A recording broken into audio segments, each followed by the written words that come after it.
The Studio is a 2025 comedy series that has its first season with 10 episodes. It was created by Seth Rogen and Evan Goldberg. It's written by Seth Rogen and Evan Goldberg and also directed by Seth Rogen and Evan Goldberg, and stars Seth Rogen as Matt Remick, the new head of Continental Studios, who tries to balance his desire to make good films in order to give profit to the studio.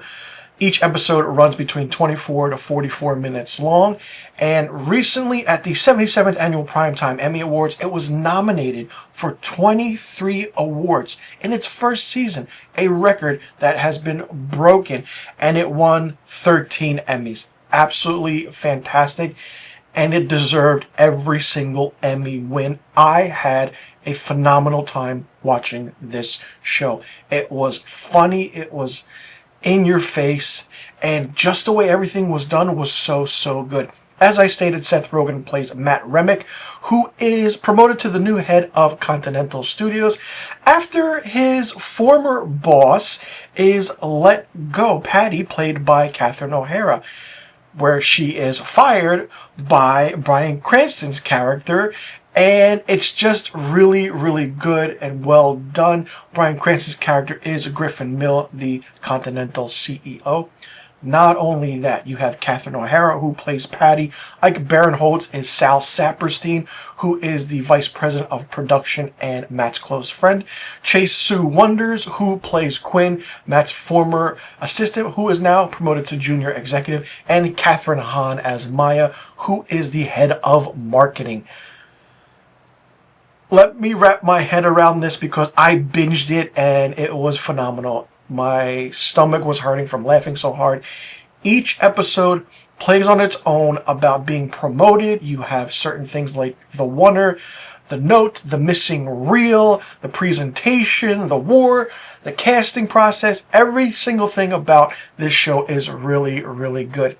But what I also love is that you have cameo appearances by huge name actors and directors, ranging from Martin Scorsese to like the likes of Ice Cube, Owen Klein, Zac Efron, Olivia Wilde, Ron Howard, Zack Snyder, Aaron Sorkin. The list goes on and on. Charlize Theron. Like, it's a whole list of actors and directors and people in the industry who you know and love and admire, who are just like playing themselves, and it's just really good.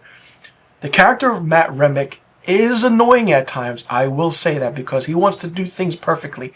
And anytime someone says, "Oh, we're here to make films," he's like, No. We're here to make movies." And then every single aspect of the inner circle just trying, almost falling apart, but then not falling apart. It's done really well. He's a cinephile. Like, it just shows, and he struggles to balance the idea of trying to make Griffin, played by Bryan Cranston, happy, also while trying to get things going. The basis of this entire season is making a Kool-Aid movie. Yes, you heard that correctly, a Kool-Aid movie. And all the while you have Quinn trying to make her movie done. Sal Saperstein, played by Ike Barinholtz, who is phenomenal in his role. And he is just lovable because he's that vice president of production. Everyone knows and, just goes to him for everything. It's just really good. It's really well done. And not only that, Zoe Kravitz plays herself in a story arc role in this, which is really phenomenal.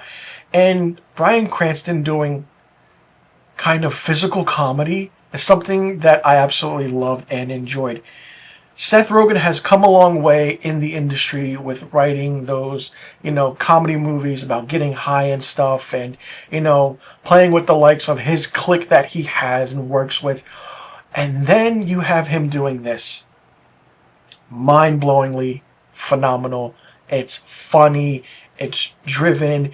If you want to know how behind the scenes work at a studio, you will love it. If you're a filmmaker like myself, if you're a screenwriter like myself, then you understand the process of what goes on in the minds of executives. And it's just like, let's greenlight this, let's not greenlight this, this is bad. Well, let's buy this script and, just kill it, just because we can.